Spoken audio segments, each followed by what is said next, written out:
জানি না আজ রাতেও লাইভে আসতে পারবো কিনা, কারণ কটা দিয়ে কারেন্ট নেই, প্রায় 1 ঘন্টা হয়ে গেল কিন্তু কারেন্ট নেই। দেখো আমাদের এমার্জেন্সিটা জাস্ট জ্বালানো, এমার্জেন্সির চার্জই বা কতক্ষণ থাকবে বলো। আর একজন দেখো কি করছে, দুষ্টুমি করছে, 1 ঘন্টা ধরে পুরো চার্জ কারেন্টে বৃষ্টি হচ্ছে। আর এই দেখো দুজনের দুষ্টুমি দেখো।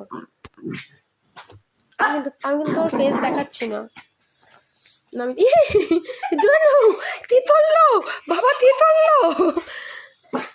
ঘাউ ঘাউ ঘাউ ঘাউ ঘাউ ঘাউ কি করছে মাটি টোটে, তুই এমন করিস না। কামড়া বাবা, কামড়া, জামটা কামড়ে ছিঁড়ে দে। তো তোমরা হয়তো ভাবতে পারো যে দিদিভাই সময় দিচ্ছে না, দিদিভাই আসছে না লাইভে, কি করে আসবো বলো।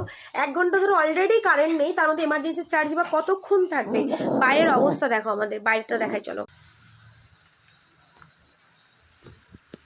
দেখেছো কি অবস্থা। তো কারেন্ট না আসলে রাতে লাইভে আসতে পারবো না, পরিষ্কার। এমার্জেন্সি